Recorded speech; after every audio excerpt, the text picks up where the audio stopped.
បាទជំរាបសួរអ្នកតែតែគ្រប់ត្រូលនៅវីដេអូខ្ញុំទាំងអស់គ្នាបាទអរគុណច្រើនចំពោះបងប្អូនទាំងអស់បាទតែតាមដាននិងទស្សនានៅវីដេអូសត្វព្រៃរបស់ខ្ញុំបាទហើយថ្ងៃនេះដែរនាំមកដល់បងប្អូនមកទស្សនាជាមួយនឹងអូនចំណាមម្ដងបាទអូនចំណាមឬបងប្អូនឃើញនេះហើយអូរៀងធំណាស់បាទធំជាងហាត់បាទអូនចំណាមកំពុងតែឆៃនៅពៅយ៉ាងឆ្ងាញ់បាទយ៉ាងផ្អែមនិងឆ្ងាញ់ហើយអូនស្រីនោះមកបន្ទយអីចិត្តចំណាមហ្នឹងថោមដាក់ដល់បាទបាទគឺគេអត់ពីអ្នកគេនេះគេទៅចោលគ្នាទេនៅគេគ្នាហើយចំណាមគេចេះឆៃអំពៅចេះអីផ្អែមឆ្ងាញ់បាទតែបំផាត់នឹងបើឡើងទេមិនតូចយើងនឹងបើឡើងទេបាទតែពីអ្នកគេនេះគឺលពឹសដូចគ្នាហើយថ្ងៃនេះដែរពេលខ្ញុំបានទៅដល់គឺឃើញមានអូលើកជើងនេះបាទជាលើកជើងអេសទៀតមានបងប្អូនទៅច្រើនដែរមិនតែក៏មិនជាច្រើនប្រហែលដែរមិនដូចជាដបងណាបាទបងគឺបងប្អូនទៅទស្សនាច្រើនព្រោះលំផាត់មានការដិតស្រឡាញ់ច្រើនលំផាត់បាទតែមួយរយៈចុងក្រោយនេះដោយសារប្រហែលជាអាចមកពីការរវល់ឬក៏មកពីការថាបងប្អូនជាប់ភារកិច្ចអីផ្សេងអត់សូវបានទៅលេងលំផាត់បាទអញ្ចឹងបងប្អូនដែលនៅចិត្តភ្នំពេញនៅជាអីហ្នឹងបាទអាចឆ្លៀតពេលសៅរ៍អាទិត្យអីទៅលេងលំផាត់ផងហើយក៏ដូចជាការផ្ដល់នៅ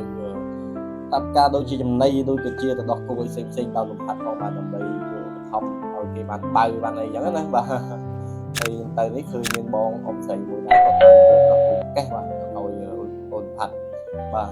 ហើយបងប្អូនពីច្រើនគាត់ទៅលេងគឺគាត់សម្ដៅទៅមួយគឺមើលលំផាត់ហ្នឹងហើយបាទមើលលំផាត់មើលចំណាមហើយនៅក្នុងប្រមាណនេះគឺមានសត្វព្រៃច្រើនទៀតច្រើនមិនមានតែលំផាត់ទេដំរីមានដូចលាក់គីឈូកចម្រើននៃបាសាគោអីហ្នឹងបាទគឺជាដំរីដែលថាត្រូវបានជួយសង្គ្រោះបាទពីក្រុមការងារសត្វព្រៃក៏ដូចជាក្រសួងពាក់ព័ន្ធបាទផ្សេងជួយពី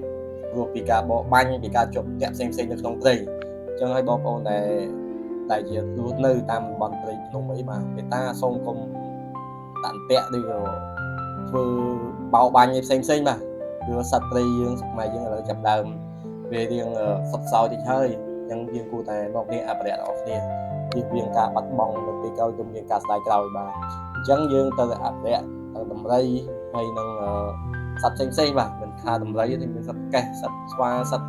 អីដោយសត្វតែជាសត្វកម្របាទយើងគួរតែនាំគ្នាអភិរក្សកុំនាំគ្នាបរបាញ់បាទអញ្ចឹងអរគុណច្រើនបាទចំពោះការតាមដានទស្សនានៅវីដេអូខ្លីៗរបស់ខ្ញុំបាទនិយាយពីសត្វព្រៃហើយនឹងជួបគ្នានៅវីដេអូក្រោយៗទៀតបាទយើងនឹងនិយាយគ្នានឹងទស្សនាដល់គ្នាមួយសត្វបំផាត់ហើយនឹងក៏ដូចជាសត្វផ្សេងជួបគ្នានៅឱកាសក្រោយបាទហើយកុំភ្លេចជួយចុច Subscribe like និង comment ផ្សេងល្អៗនៅចំណុចខ្វះខាត